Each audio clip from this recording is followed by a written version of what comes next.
네, CBS 라디오 박정희 한판승부 함께하고 계십니다. 저희 한판승부에서는 이번 총선을 앞두고 각 당의 선거 지도부 차례로 만나고 있는데요. 자, 이번 시간에는 새로운 미래를 만납니다. 국민 대타협 정치를 기치로 내걸면서 또 30대 총괄 선대위원장을 원톱으로 전진 배치했습니다. 그 주인공인 오영환 새로운 미래 총괄 상임 선대위원장을 만납니다. 위원장님 어서 오십시오. 네, 반갑습니다. 네, 두 분도 인사 나눠주시고. 네, 안녕하세요. 자, 오늘 위원장님 일단 오전에 제주 4.3 추념식에 다녀오셨던 거죠? 예, 그렇습니다. 예.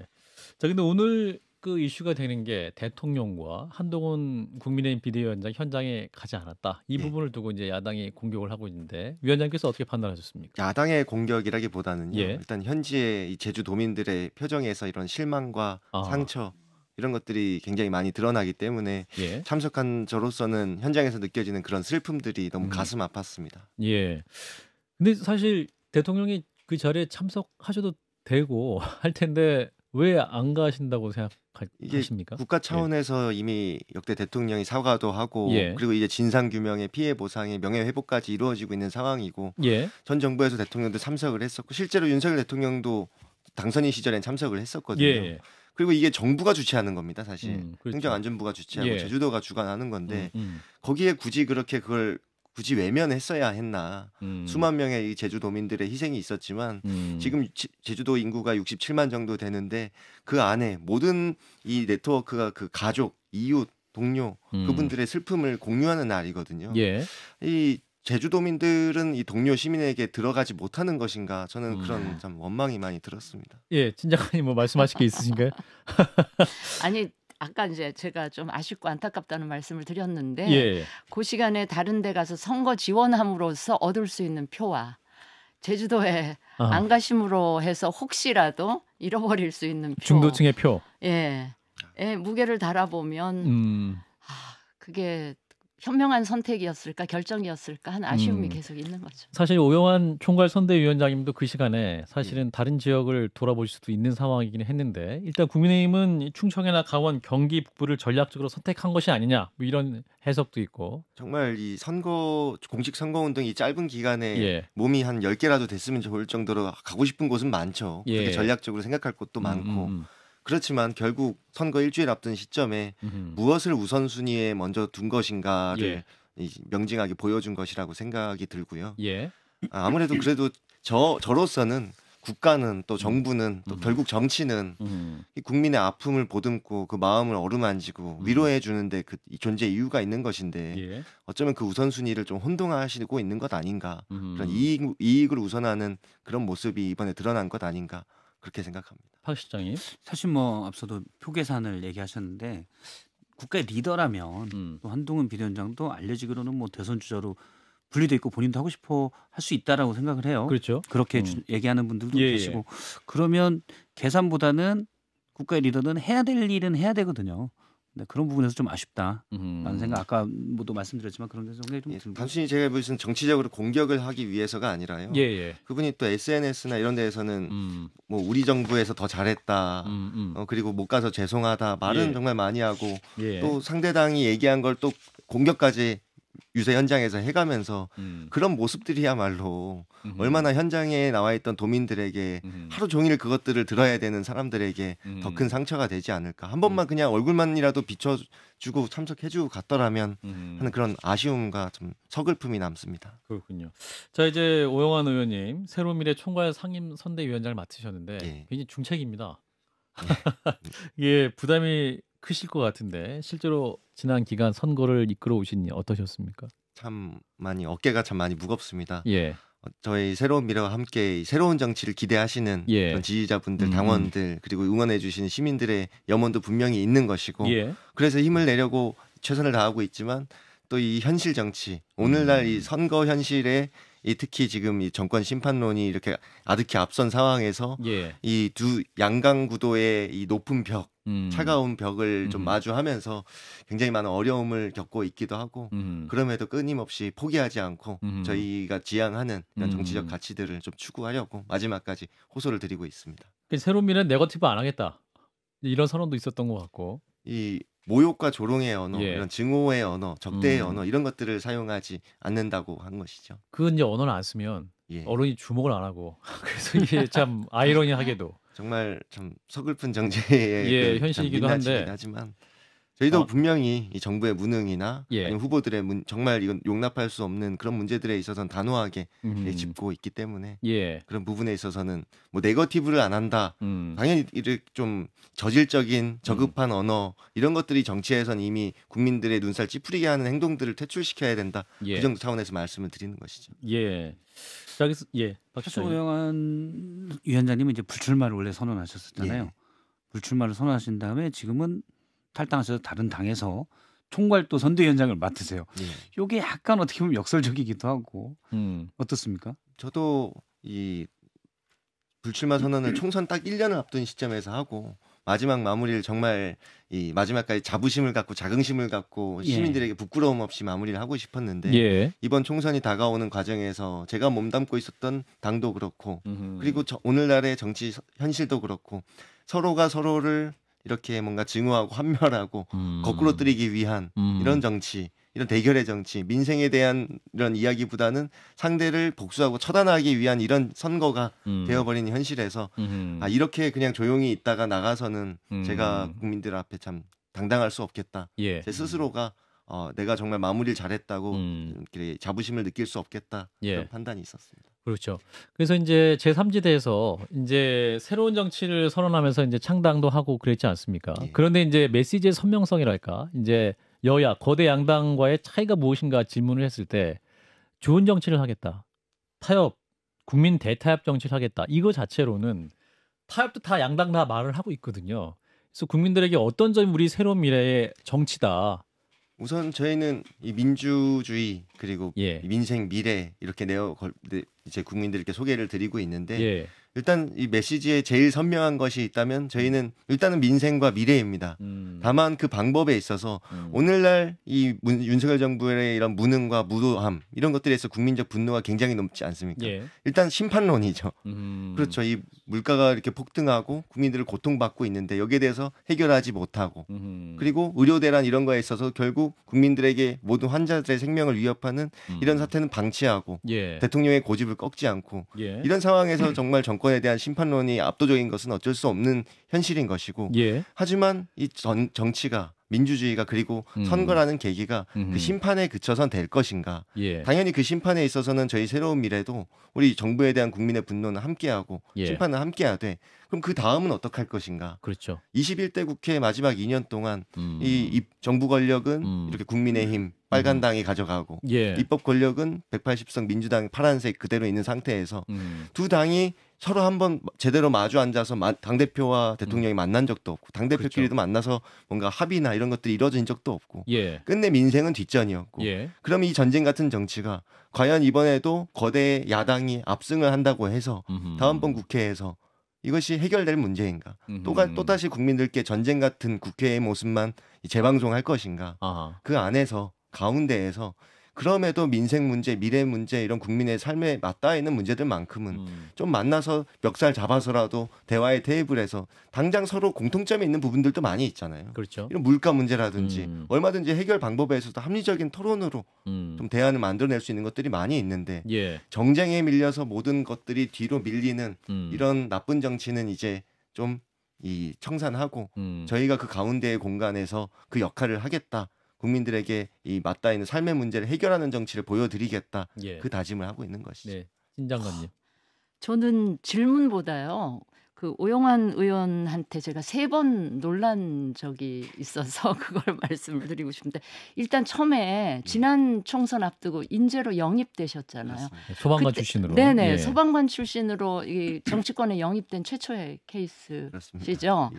그래서 그게 굉장히 그 신선했다 그러니까 놀랐었고요. 예. 그다음에 얼마든지 정치해 가실 수 있는 분이 갑자기 불출마 선언을 하셔가지고 두 번째 놀랬고 예. 그다음에 그 큰 집을 놔두고 또 새로운 미래로 가신다 그래서 하여튼 그렇게 3번 정도 놀랬는데 그 놀람이 다 좀 좋은 쪽으로의 이 놀람이었다는 말씀을 드리고요. 아마 의원 생활 하시면서 저도 그 의원 생활할 때 느꼈던 게 이 정치 현실과 이제 이상의 갭 사이에서 굉장히 딜레마도 많이 느꼈고 그랬던 게 생각이 나고요.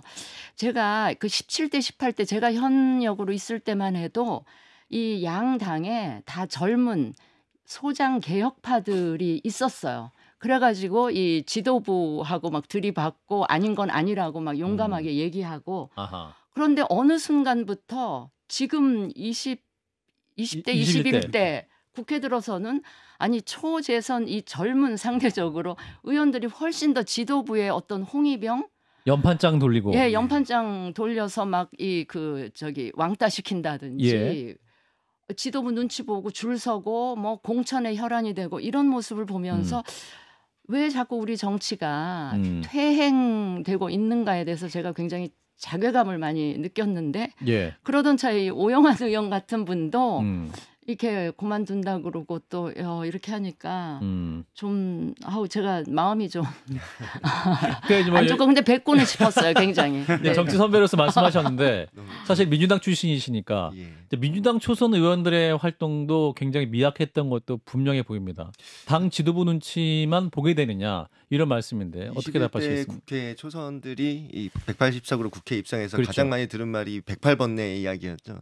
그래서 개별적인 이런 의견 아무리 소신보다 당론이 우선이고 뭔가 입을 다물게 하는 그런 분위기 이런 것들이 처음부터 있었던 건 사실이지만 예. 그럼에도 저도 활동을 하다 보니 도저히 이건 아닌 건 아니다. 말해야 될 땐 말을 해야 되잖아요. 예. 하지만 침묵하는 분들이 너무 많아지고 말해야 될 때 말하지 못하고 말하지 않고 참고 하는 부분들이 어쩌면 우리 정치의 이런 팬덤이 점점 강화되는 팬덤이 소수의 팬덤이지만 그 당내 권력에는 이 끼치는 영향이 커지면 커질수록 예. 뭔가 이런 개인적 이런 소신이나 이런 것들을 좀 개인적인 이런 소장파로서의 역할 이런 것들 제약하고 뭔가 이 줄서기 정치를 만들어가는데 큰 영향을 끼친 건 아닌가.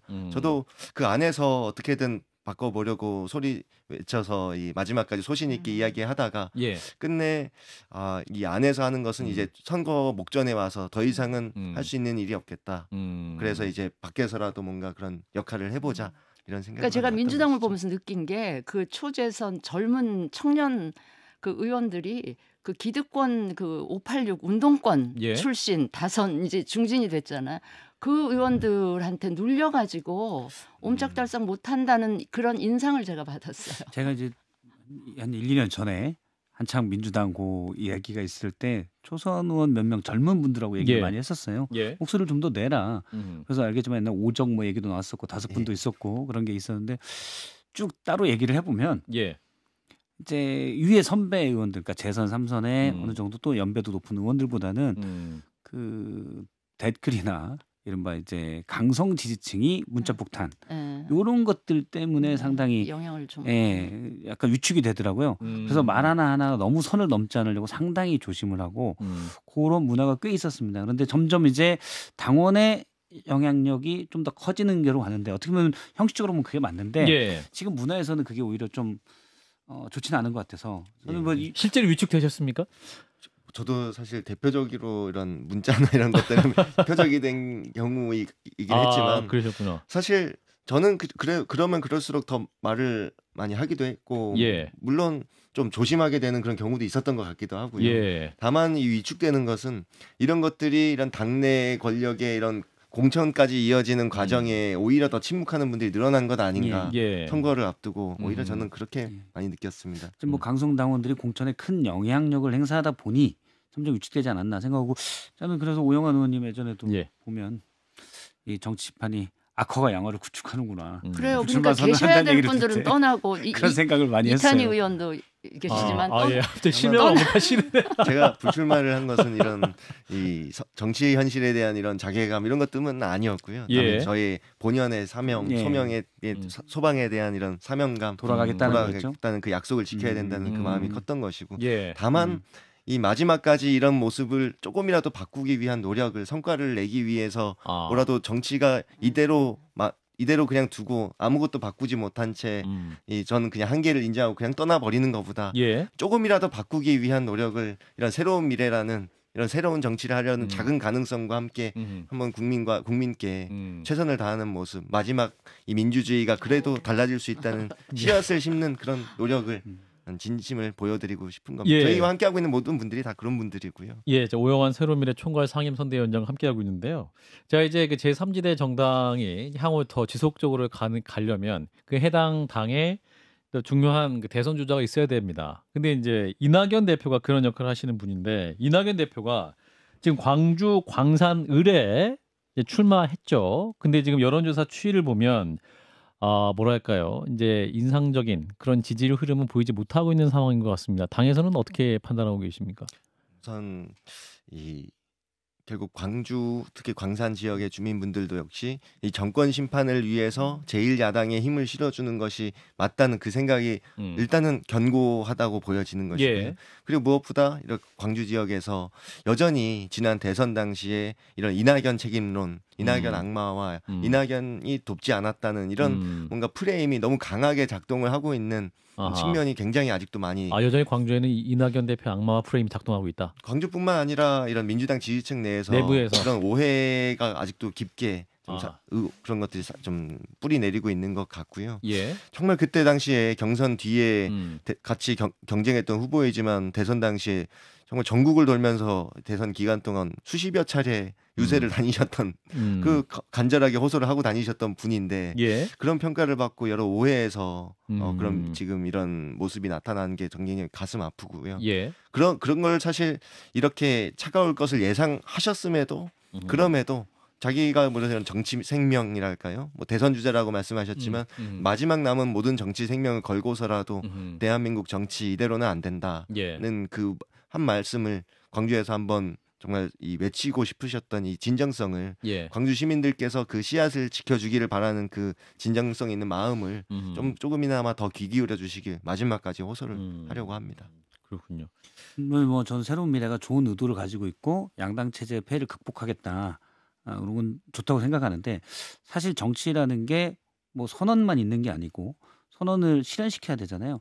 그러면 이거를 실질적인 결과물로 내올 수 있는 능력과 일을 하는 것도 중요하다고 보거든요. 실제 집권이라는 건 그런 맥락이고 그런 면에서는 앞서 이제 박정희 앵커가 지적했듯이 메시지나 또는 이런 부분에서 새로운 미래가 그런 부분은 뚜렷이 두드러지진 않아요. 그렇죠. 네. 일단 저희가 말씀 꼭 드리고 싶은 게 예. 내세우고 있는 가치 중에 민생 미래라고 말씀을 드렸는데 민생에 있어서 오늘날 이 윤석열 정부 지금 농축산물 가격이 폭등한다고 거기에 또 무기한으로 안정자금을 투여한다고 하고 있는데 그러면 그 돈을 뿌리면 또 그만큼 물가가 오른 인플레이션은 또 어떡할 겁니까? 예. 근본적인 원인을 고칠 생각을 안 하고 지금 일시적으로 아니 그 민주당에서 25만 원 얘기하는 거에 대해서는 그렇도록 비난하는 사람들이 거기에 대해서는 또 국민들께 도움이 될 거라고 얘기하는 것 자체가 어불성설이고 저희 같은 경우는 이제 금사가 방지법 이런 정말 이 유통에 있어서 그 가격 상승의 주요 원인이 되는 이런 독점 경매 거래 또 이런 도매시장 법인 이런 문제들을 제한함으로써 생산자에게도 그리고 유통하시는 분보다 우리 소비자에게도 합리적인 가격을 유지할 수 있게 하자는 이런 정책 대안도 마련했고요. 그리고 교통비에 있어서도 이런 월 6만 원 전 국민이 이 서울시 기후동행 카드처럼 월 6만 원에 모든 곳에서 대중교통 가격을 좀 상한제를 두겠다 이런 정책도 준비를 했고 교통비 그 교육비에 있어서도 EBS에 지금 뭐 국가자격 이런 컨텐츠들 좀 사교육비가 지금 사상 최대 3년을 기록하고 있다는데 이런 것들을 전 국민을 상대로 무료화하고 평생교육까지도 컨텐츠로 포함을 해서 전 국민이 교육비에 있어서만큼은 좀 절감할 수 있게 하는 이런 정책들을 준비했는데요. 사실 이런 문제에 있어서는 여야가 조금 머리 맞대고 좀 이 선의의 경쟁을 하고 토론을 하고 너네께 좀 더 좋으면 좀 수용을 하고 설득을 하고 양보하고 해서 어쨌든 이런 문제부터 빨리 해결을 하면 국민들에게 당장 이익이 될 수 있는 건데 제가 정말 안타까웠던 지난 2년은 이런 이야기를 할 시간 없이 뭔가 이런 검찰 독재, 검찰 사유와 이런 또 거의 장외투쟁으로 맞서고 그리고 뭔가 입법 노력을 하려 해도 합의 없이 하다 보면 또 거부권으로 또 맞서고 힘에는 힘으로 거부에는 거부로 결국 그러다가 민생은 항상 뒷전이었단 말이죠. 저희는 저희가 준비한 공약이 이게 정답이다, 완벽하다. 그것보다 이런 이야기들을 먼저 앞세워서 두 당이 마주 앉아서 이 문제만큼 먼저 해결하고 싸울 땐 싸우더라도 심판할 건 심판하고 이 문제는 해결하고 그다음에 또 싸울 건 싸우면 되는 거 아닙니까? 그 역할을 하겠다는 저희 나름의 선명한 메시지가 있습니다. 근데 이렇게 많이 준비했는데 그게 제대로 전달이 국민들께 안 되니까 예. 좀 안타깝네요. 좀 근데 예를 들어서 그런 거죠. 저는 이제 일부 새로운 미래 지역 후보들을 보면 예. 어떤 생각이 들냐면 지금 어쨌든 새로운 미래의 주축은 민주당에서 이재명 대표의 독단적인 당 운영에 대해서 비판하다 나오신 분들이잖아요. 근데 거기에 많이 들어가 있어서 일단 어쨌든 지지층은 윤석열 정부 심판, 특히 이종섭 대사 문제 이후로 그 부분에 더 집중하고 있는데 메시지들이 이재명 대표 심판에 좀 집중하고 있는 거 약간 더 무게 중심이 그러니까 개인적 경험들 때문에 그런 게 더 있지 않나라는 생각이 들어요. 근데 제가 뭐 이재명 대표가 잘했다는 건 아니에요. 공천 문제나 여러 가지 당 운영에서도 문제가 있다고 저도 생각을 하는데 그런데 이제 그런 식으로 메시지가 혼란이 되니까 오히려 자리를 잡는 데는 약간 지금 어려움이 있다. 어려움이 있는 거 아닌가. 물론 이런 당내에서의 그런 공천 과정 그리고 당권으로부터의 이런 좀 많은 고통과 이런 게 있으신 분들이 많고 하지만 제가 이 선거 총괄 그 상임 선대위원장을 시작하면서 그리고 우리 선거 운동을 시작하면서 낸 메시지가 우리는 더 이상 민주당 안의 희생자 피해자가 아니다라고 시작하고 그 다음부터는 이제 메시지 전환이 전국적으로 많이 됐거든요. 예. 이제 우리가 비록 그런 시작을 했지만 그럼에도 우리가 추구하는 정치적 지향점에 있어서 흔들림 없이 계속 가져가려고 하고 있습니다. 왜냐하면 결국 남는 것은 어떤 메시지를 전하기 위해 마지막까지 노력했는가가 국민들의 귀에 마음에 남을 것이라고 저희는 생각을 하기 때문에요. 예. 그런 마음에서 씨앗을 심는다는 표현을 계속 말씀드리는 겁니다. 예. 자, 새로운 미래 또 총괄 상임선대위원장이시니까 이제 우리 당의 목표치는 어느 정도인가? 이제 7일 앞둔 상황에서 잡고 계신지 여쭙겠습니다. 이제는 정말 이 현실을 좀 마주하고 현실을 체감하고 그리고 예. 저희가 이제 달성 가능한 이런 목표에 대해서 이제 나름 많은 생각을 해야 되는 시기이기 때문에 예. 뭐 지역구까지도 이제 포함을 해서라도 예.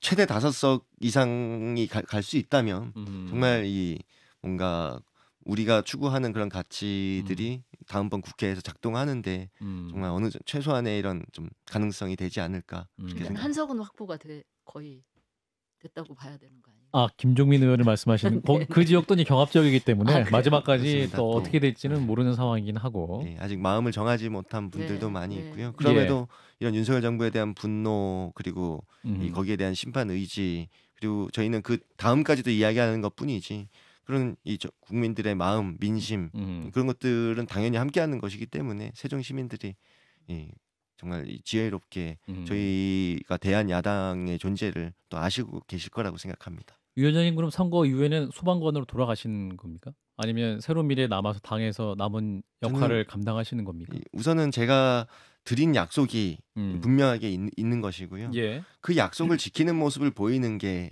제가 보여드리고 싶은 새로운 정치의 첫 번째 시작이지 않을까. 예. 물론 제가 공무원 시험 수험생으로 돌아가야 되는 것이기 때문에 언제 현장으로 복귀하실지 모르지만 최대한 빠른 시일 내에 이 소방 현장으로 가장 위험한 국민들의 곁으로 돌아가는 걸 목표로 삼고 있습니다. 예.